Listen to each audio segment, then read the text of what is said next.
हम पहले एक लड़के जेम्स से मिलते हैं जिसकी उम्र केवल 15 साल है। उसे अपने बारे में गहरा विश्वास है कि वो एक मानसिक रोगी है। चाहे उसका पिता कितना भी उसे मनाने की कोशिश करे, वो बचपन से ही कुछ भी महसूस नहीं कर पाता। वो अपनी उंगलियों का इस्तेमाल करता है ताकि उसे कुछ महसूस हो सके। वो हमेशा अपने पिता के सामने किसी को मारना चाहता था, लेकिन उसने कभी हिम्मत नहीं की। जेम्स एक बहुत ही अजीब लड़का है। जब वो 17 साल का हुआ, उसने अपनी पत्नी के माता पिता को गिरफ्तार कर लिया और उन्हें जंगल में ले गया, जहां वो हर दिन पागलपन भरी जिंदगी जीने लगा। जेम्स अब नशे में डूबे व्यक्ति की तरह था और वो और बड़े काम करना चाहता था। तभी उसकी मुलाकात एलिसा से हुई। एलिसा को जेम्स बहुत पसंद था और वो दूर से उसे देखती थी। एलिसा भी एक अजीब लड़की थी। जब वो तनाव में होती तो वो हवा में लेट जाती। हवा में लेटने से उसका तनाव कम हो जाता। एलिसा की माँ का नाम ग्वेन था। एलिसा के माता पिता के तलाक से पहले उसका व्यवहार अच्छा था, लेकिन जब से उसकी माँ ने टोनी से शादी की, सब कुछ बदल गया। अपनी माँ के सामने टोनी एलिसा से कहता था कि वो बड़ी हो गई है, उसे बड़े कपड़े पहनने चाहिए वगैरह। लेकिन सच तो ये था कि उसकी माँ ये बातें नहीं सुनना चाहती थी। सब कुछ पैसे कमाने के लिए था। एक खूबसूरत इलाके में एलिसा और टोनी के घर में उनके 2 बच्चे थे। इस समय एलिसा को कुछ भी पसंद नहीं था। वो वहां जिंदगी भर नहीं रहना चाहती थी, लेकिन वो अभी केवल 17 साल की थी। ये सब उसके दिमाग में चल रहा था। तभी उसके एक दोस्त ने उसे मैसेज किया। अगर वो उसके सामने होता तो एलिसा पहले फोन फेंक देती और कहती कि इस फोन का फायदा ये है कि ये उसे टोनी से बात करने से रोकता है, चाहे वो कहीं भी हो। तभी उसकी नज़र एलिसा पर पड़ी, जो अकेले लंच कर रही थी। एलिसा ने अपने पिता के लिए कुछ मांगा, लेकिन वो मना नहीं कर सकी क्योंकि वो हमेशा से किसी की हत्या करना चाहती थी। एलिसा स्कूल की नई छात्रा थी। अगर वो उसे मार देती तो कोई उस पर शक नहीं करता। इस तरह वो और उसका पिता नाटक करते। फिर दोनों ने अपनी इच्छाओं को याद किया और जेम्स के घर पहुंच गए। जेम्स का पिता काम पर गया था और उसकी माँ जापान में रहती थी, लेकिन जेम्स को कुछ भी महसूस नहीं होता था। यहाँ जेम्स का पिता आया और दोनों की इच्छाएं नहीं बदली।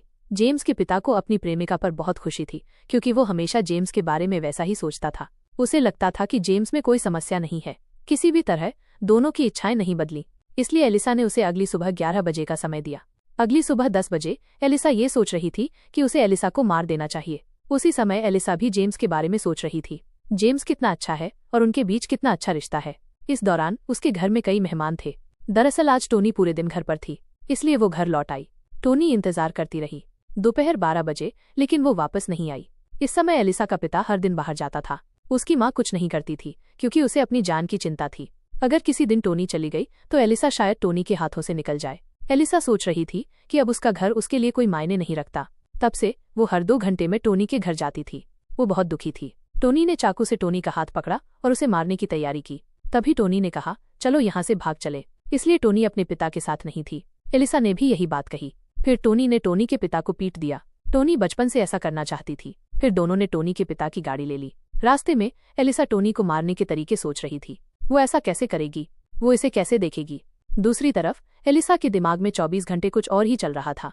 इस तरह टोनी की गाड़ी का एक्सीडेंट हो गया। फिर टोनी की गाड़ी पूरी तरह बर्बाद हो गई। अब उन्हें क्या करना चाहिए? दोनों बड़ी मुश्किल में फंस गई थी। एलिसा ने टोनी को घर जाने के लिए कहा, क्योंकि अगर टोनी ने टोनी को मार दिया तो टोनी की गाड़ी बर्बाद हो जाएगी। लेकिन एलिसा के मन में घर जाने का कोई इरादा नहीं था। उन्हें किसी भी तरह जंगल को पार करके मुख्य हाईवे तक गाड़ी से जाना था। जेम्स ने बहुत कोशिश की, लेकिन गाड़ी नहीं रुकी। एलिसा का मानना था कि लोग उन्हें अजीब कपड़ों में देखेंगे, इसलिए वे गाड़ी नहीं रोकेंगे। शायद कोई ऐसा व्यक्ति गाड़ी रोके। बाद में एक 50 साल से अधिक उम्र का बुजुर्ग व्यक्ति गाड़ी रोकता है और उनकी गाड़ी ले जाता है। उसने जेम्स को कपड़े दिए। उन तीनों के बीच एक अच्छा रिश्ता बन गया। बात यह थी कि वो बुजुर्ग एक खतरनाक अधिकारी था। उनकी हालत देखकर समझा जा सकता था कि वे किसी मुसीबत में फंस गए थे। वे मुसीबत में थे, इसलिए उसे जेम्स की माँ का फोन नंबर चाहिए था, ताकि उनके परिवार को सूचित किया जा सके कि वे जीवित हैं या नहीं। जेम्स ने अचानक बताया कि उसकी माँ मर चुकी है। ये सुनकर एलिसा का मुंह थोड़ा हैरान हुआ। जेम्स की माँ जापान में रहती थी, तो उसने ऐसा क्यों कहा? शायद उन्होंने कुछ गलत नहीं किया, वे सिर्फ बाहर घूमने गए थे।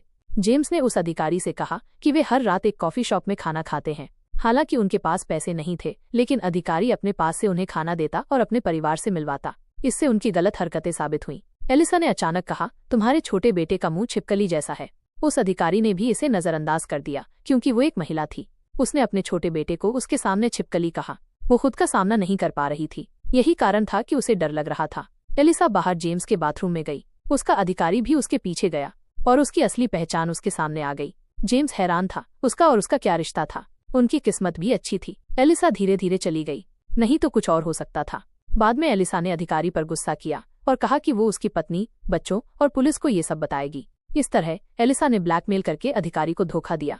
अधिकारी को भी पता था कि एलिसा को पता है और